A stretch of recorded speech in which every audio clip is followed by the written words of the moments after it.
Hello everybody, it's Maikito. I hope everybody's having a good day and it's had a good day so far. We're wearing the robe. We had a great first day when it came to European season, but as always, I'll go over those plays at the end of the video. For now, Saturday slate, we have a much bigger slate, a lot more games to go through. If you're watching the channel and you're new, those that aren't, you guys know that just because there's a lot more games doesn't mean there's going to be a lot more picks.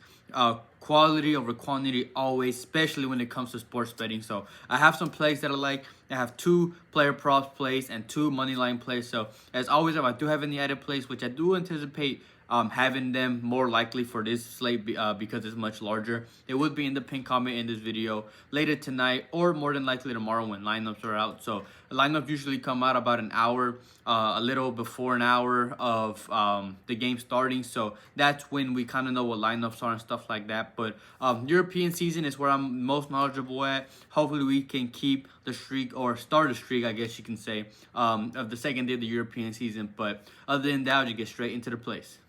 The first player prop that I found that I like is Morgan Rogers to go higher than 1.5 shots at home for Aston Villa going up against Newcastle. As I'm recording this video, they did take down the 1.5 line. I do anticipate it coming back up. If it doesn't, or at least you want to make a play for now, you can take his safe line at 0.5, which is a steal in and of itself. But you can take that 0.5 line if you want to just play it safer. I do anticipate it coming back up at 1.5. If it comes back up at 2, you still can't take it. But I do expect them to probably end at 2 shots. But there's always the chance that he can get that third. I would call it a 50-50 chance that he goes over, but at 1.5, I do like the line. He averaged 1.58 shots per 90 last season, but with Rashford and Asensio's loans now over and them not being part of Aston Villa, that means he's going to have more offensive responsibility this season than he did last season. Besides, he shot way more often at home. He only went over in 26% of away games at 5 out of 19, all the way up to 61% of home games at 11 out of 18. So from 26% away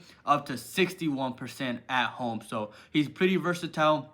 He took 35 shots with his right and 19 with his left. He was also a long shot taker, taking 38 from inside the box and 17 from outside the box. Besides, when he played them at home last season, he went over with 4 shots. 2 with his right and 2 with his left. You can call it a gut call, but I like this line at home, and with him probably being much more attacking, playing next to more defensive midfielders like Tielemans and McGinn and players like that, Kamara. I like the attacking responsibility he's going to have here. So I like Morgan Rogers to go higher than 1.5 shots. And then the second player prop so far that I found that I like is Pedro Porro to go higher than 1.5 shots assisted at home for Tottenham going up against Burnley. He's an overlapping attacking fullback, and with Huminson now gone, Spurs really don't have many playmakers. They signed Kudus, but he's a dribbler and he shoots. He's not a playmaker. Brendan Johnson, he's more of a player that makes runs and shoots and scores. Bentancur, he's a defensive midfielder. Bergvall, a box-to-box. So there's not really many playmakers. I would argue and say he is their best playmaker. He averaged 1.97 shots assisted per 90 last season, and he's much better at home.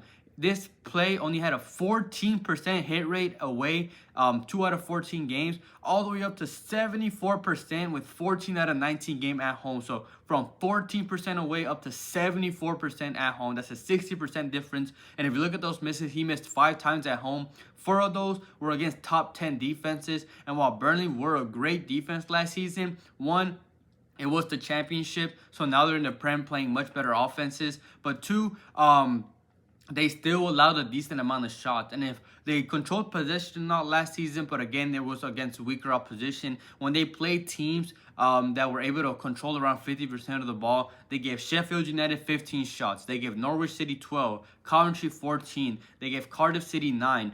So when they play these similarly matched teams when it comes to possession, they will shoot. And Tottenham is a team that is known to play possession of the ball. And Pedro Porro takes their set pieces. And if you look at the passes that he does on average, 43% of his passes, this is his home record, by the way, the passes that he's done at home. 43% of his passes were forward passes, so he's not a player that just is constantly passing back. An average of 18, he averaged on average 18 passes into the final third, so attacking. He sends long balls, he sends crosses, so when he has the ball, he's always looking to attack. And at 1.5 with a good hit rate at home, playing a newly promoted Burnley side, which might be a little too much for them. A big difference between the Championship and the Premier League. I like the line at 1.5. So I like Pedro Porro to higher than 1.5 shots assisted.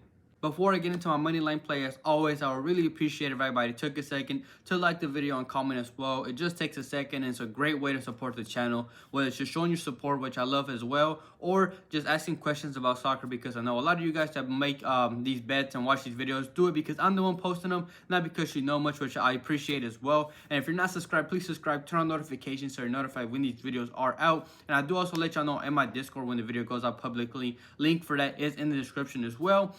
It's a free Discord, which I let y'all know, and then people post their own plays, people talk during the games.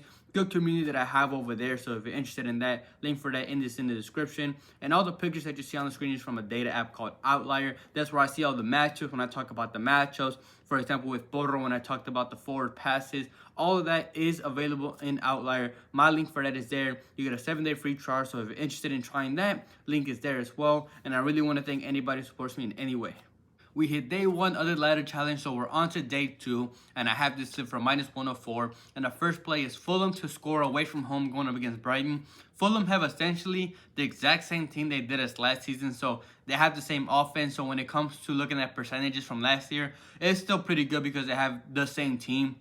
They scored in 82% of games, and they went from scoring in 80% of whole games up to 84% away from home. It's only a slight difference, but we'll take everything we can get. Besides, they have good history against them in the 2 games last season and even the 2 games in the season before that, which again, they had essentially the same team. They went over in all 4 games. They've been able to score in 4 games straight against them in the past 2 seasons. And Brighton's defense isn't even fully healthy. Lamptey's injured. Hensel was injured. Webster's injured. Baleba's injured. They have a lot of defensive players that are injured. And although they were just friendlies in the preseason, Brighton still conceded in both recent games in August. And Brighton weren't even the best defensive team last season. Had conceded in 16 out of 19 home games. So in 84% of home games, they conceded. So they weren't even the best defensively. Fulham will get the opportunities. They had success against them last season. I like their team. So I like Fulham to score away from home going up against Brighton. And then the second play for this ladder challenge slip, I have higher than 1.5 Barcelona goals going up against Mallorca.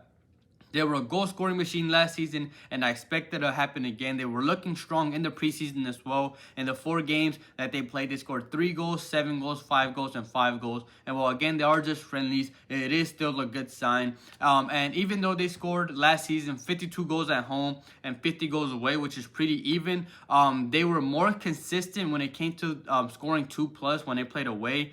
They scored 2+ goals in 58% of games at home, up to 84% away.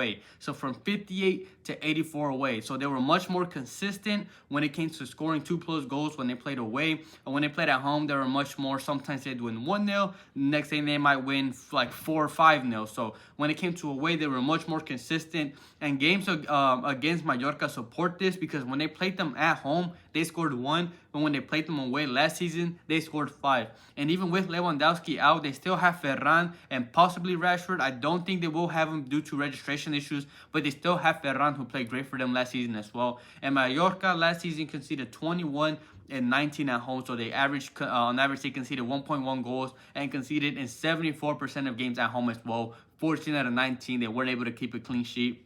And Barcelona just have so many ways of attacking, whether it's wing play, just straight over the top balls, through balls, set pieces. And Mallorca could score in this game because they are a tricky team. But if they do score, that would just mean Barcelona needs to be more aggressive. In the 2 games last season, they dominated possession. There was one of the games where they took like 40 shots. So in this game, they will have the attacking opportunities. They were doing great in the preseason, so I expect them to score again in the first game. So I like higher than 1.5 Barcelona goals going up against Mallorca. And there's a slip that I have from -104 for day 2 of the ladder challenge. I have one more slip that I like. I got this for -146. In the first place, Aston Villa to win or draw going up against Newcastle. I do anticipate this being a close game, 2 pretty evenly matched teams, but I do prefer and back the home team, which is Aston Villa. They're a great home side. They only lost 1 game in the Premier League last season. 18 out of 19 games, they were undefeated. And even then, the one game that they lost was the very first home game against Arsenal. And even then, it took a man-of-the-match performance from the Arsenal keeper to stop Aston Villa from scoring. So without that game, well, I guess counting that game, Aston Villa went on an 18-game winning undefeated streak when they played at home in the Prem. And in all competitions, they were undefeated in 27 out of 29 games at home. That's a 93% hit rate. And that includes against tough opposition like Liverpool, Man City, Chelsea. They were still able to avoid defeat against those teams. And Newcastle will be without Alexander Isak due to suspension. And he very likely will possibly leave the club anyways. But he had 29 goals and assists in the Prem last season. And out of 28 Newcastle away goals, he was involved in 12 of those. So a big attacking threat for them will very likely, will for sure be gone this game, but will likely be out for the rest of the season and be going to a different team. Besides, away from home, they conceded 27 goals in 19 away games, so conceded on average 1.42 goals. And when they played Aston Villa away, Aston Villa were able to score and beat them 4-1. So again, they were a great home side. And in 4 games without Isak last season, Newcastle were winless in all 4. They couldn't win a single game in 4 games without him last season. And in 3 of those, they were scoreless. In 3 out of 4 games without him, they were already unable to score. And while they were tough matchups against Manchester City, Arsenal, and Liverpool, Aston Villa is still a tough matchup. And they're a strong home team, so I expect them to get the job done. So I like Aston Villa to win or draw going up against Newcastle.